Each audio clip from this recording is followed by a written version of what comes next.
واش هذه كاميرا تعول عليها. ننتقلوا لاخطر حاجه في هذه المقارنه، كتصبر الحراره، الشتاء وحتى الثلج. في هذه الايام ولينا كنشوفوا بزاف الموديلات ديال الكاميرات المراقبه بالطاقه الشمسيه، وفي هذا الفيديو غادي نوريك اهم الحوايج اللي خصك تركز عليهم في اختيار الكاميرا المناسبه ليك. اول حاجه غادي نبداو بها هي جوده التصوير بالليل، ونبداو مع الكاميرا العاديه اللي الماركه ديالها غير معروفه والجوده ديال التصوير ديالها ناقصه بزاف. هنا كتشوفوا المثال ديال الجوده ديال التصوير ديالها بالليل.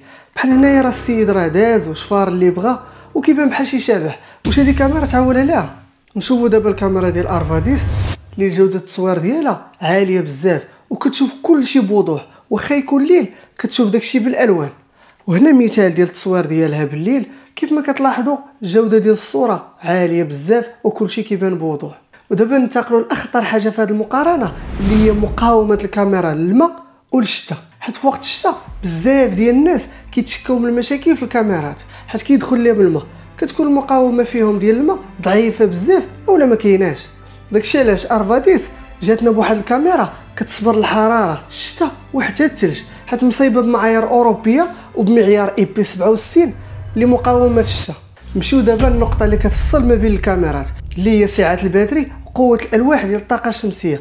بالنسبه للاغلبيه ديال الكاميرات كيجيو بلوح واحد اللي ما كيشارجيش مزيان الا كان الضباب ولا كان الشتاء، والبطاريه اللي صغيره بزاف ما كتشدش لك الليل كامل.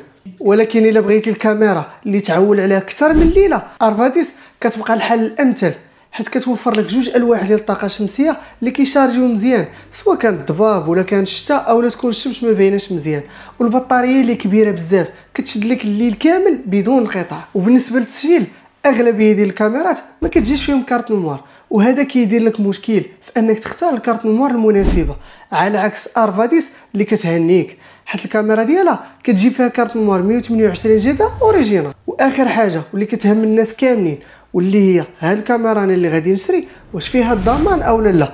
بالنسبه لارفاديس الكاميرات ديالهم كتجي مع الضمان، يعني اي حاجه وقعت فيها كتعيط للفريق التقني وكيحل لك المشكل، ولا اقتضى الحال كيبدلوا لك الكاميرا بوحده اخرى جديده وكيبقاو معاك خطوه بخطوه حتى تركب الكاميرا ديالك.